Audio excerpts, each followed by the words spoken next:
watching CNC3.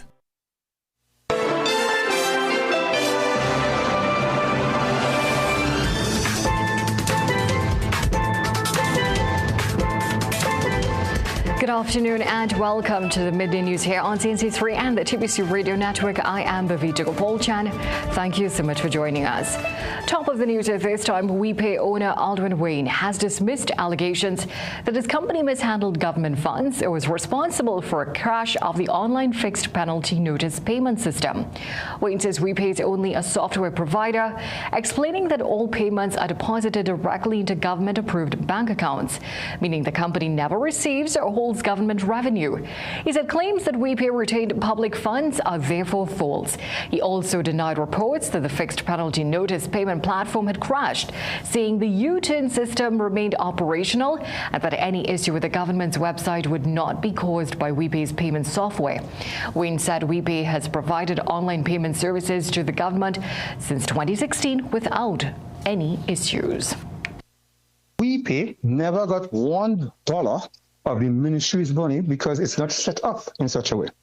Even the basis of the statement that WiPay have government money in it itself is crazy, because how you set up government payments, government have to get approval from Treasury to open an account for digital payments or online payments.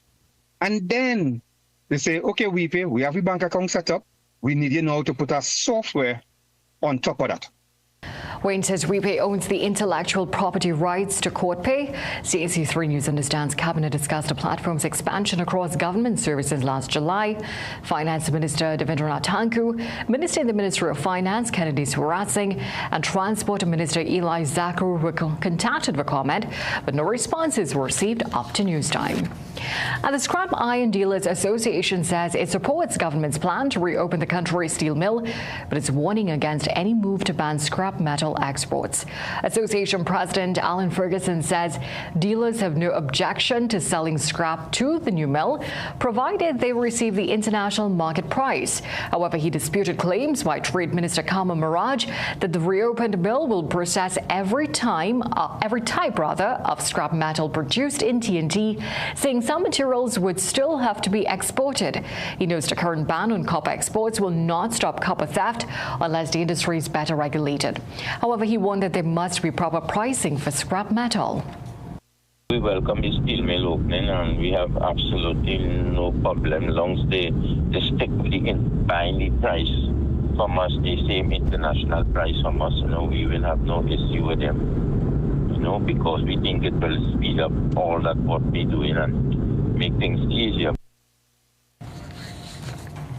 Meanwhile, President of the Steelworkers Trade Union, Timothy Bailey, said they have not been included in discussions with the government about the reopening of the steel mill. He said the union is awaiting the details of the steel mill reopening, saying there is a liquidation process ongoing. Patriotic Front political leader Michaela Pandey is accusing Prime Minister Kamala Persad-Bissessar of avoiding accountability and using divisive rhetoric to deflect criticism of her government.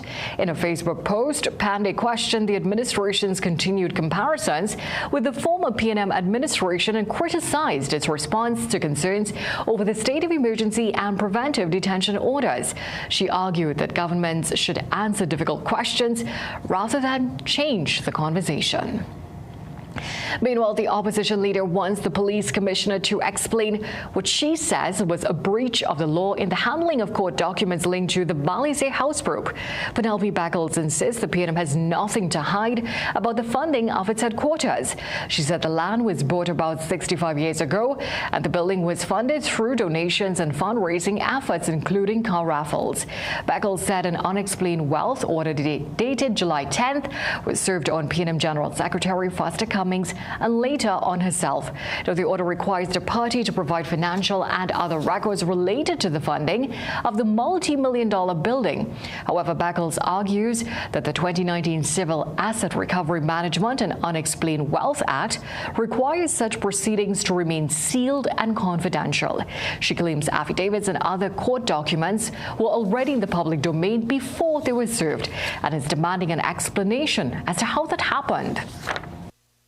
The People's National Movement has absolutely nothing to hide as it relates to Balisier House. So the Commissioner of Police must tell us, how did these documents get into the public domain?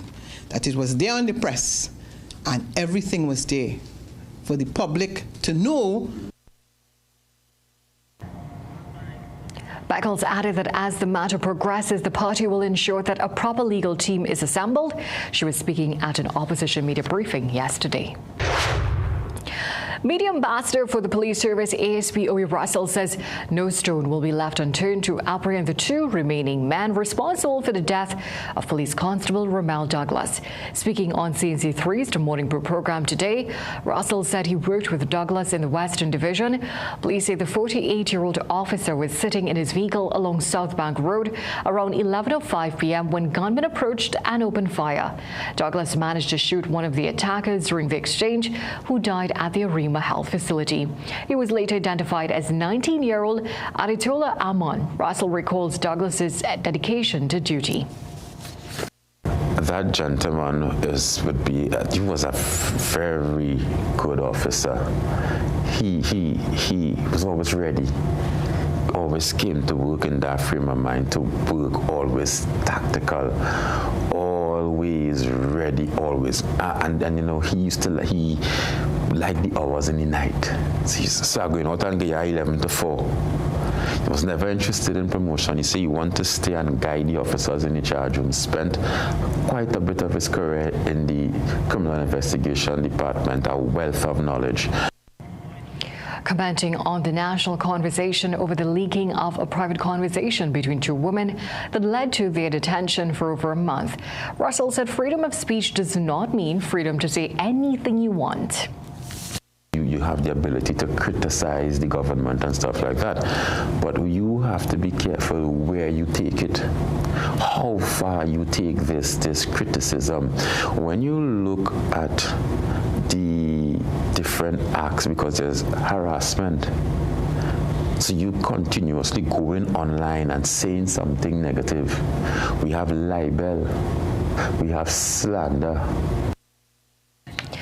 Russell adds that while citizens can express themselves, they are not allowed to threaten government ministers, the Commissioner of Police and his family, or harass others.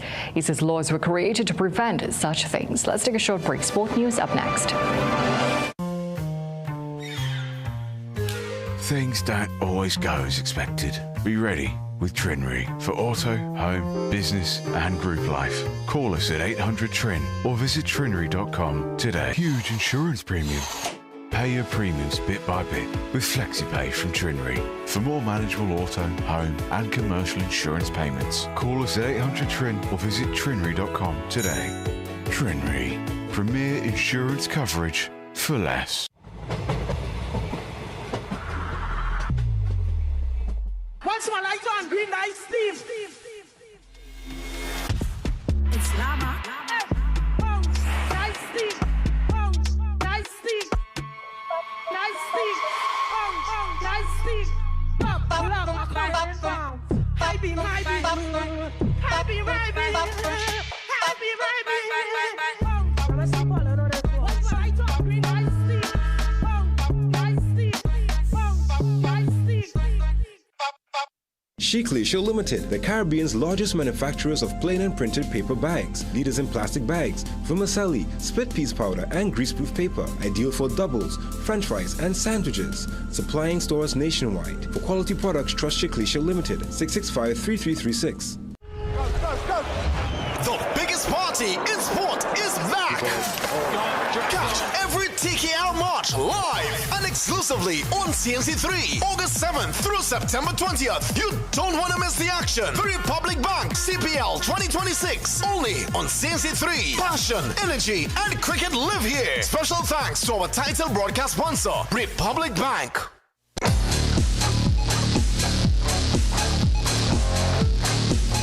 On August August 15th, Trinidad and Tobago will witness the 57th edition of the longest-running offshore boat race in the world. The annual voyage from Trinidad and Tobago roars off at 7:15 on that morning. But before that, we'll engage enthusiasts with the famous motorcade and boat show. That happens on August 1st, starting at Five Islands Theme Park in Chaguaramas, and then proceeding to Adam Smith Square on Arpita Avenue in Port of Spain. The Great Race is more than just a high-speed journey from Trinidad and Tobago. It's a national tradition, symbol of innovation, endurance, and the unbreakable spirit of competition. 2026 will be no different, with an exciting lineup of events, fierce competition, and greater opportunities for fan engagement and international exposure. Well, 2025's fastest boat to Tobago and the race's most successful vessel, Mr. Solo 2, is again in the running.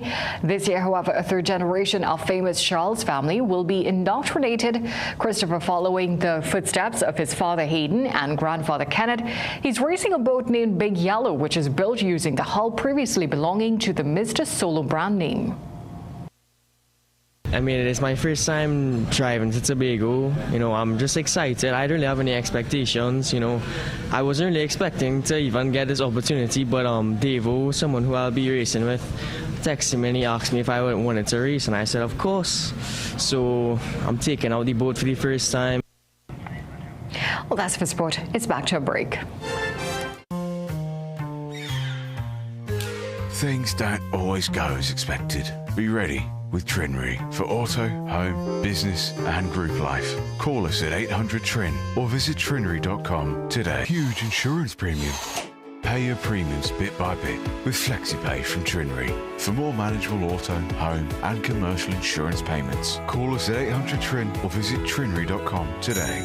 Trinry, premier insurance coverage for less. Shop and save at PRW Enterprises. Get a Samsung 75-inch TV, only $8,535. PS5 console game, only $4,800. Samsung A9 tablet, $1,199. JBL soundbar, $1,968. Printers from $650. Blenori Drone X60, only $786. Party speaker box, $2,500. Call PRW today.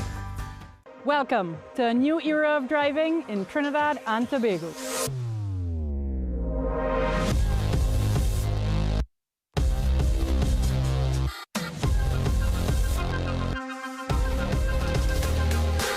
Let me introduce to you Omoda and Jaco, two global automotive brands, redefining style, technology, and performance.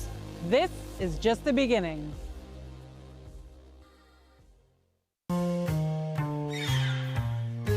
Things don't always go as expected. Be ready with Trinry for auto, home, business and group life. Call us at 800 TRIN or visit trinry.com today. Huge insurance premium.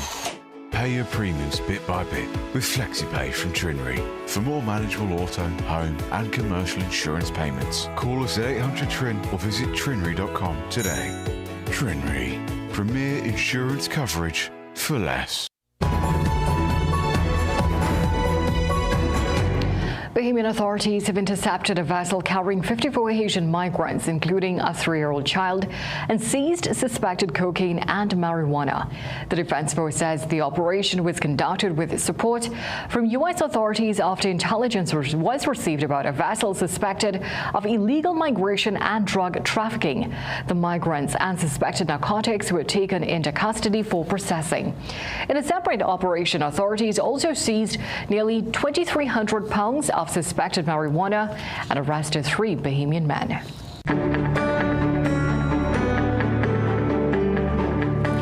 Turning now to the weather forecast. Today is expected to be generally sunny, hazy and breezy, interrupted by partly cloudy spells with a few showers. There is a medium chance of the isolated thunderstorm activity. No moderate concentration of Sahara dust is present in the atmosphere. And seas are moderate with waves between 2 and 2.5 meters in open waters and below 1 meter in sheltered areas.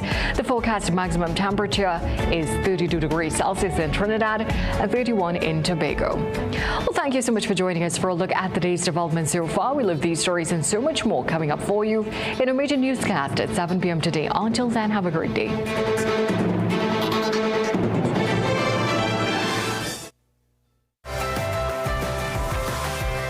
You're watching CNC.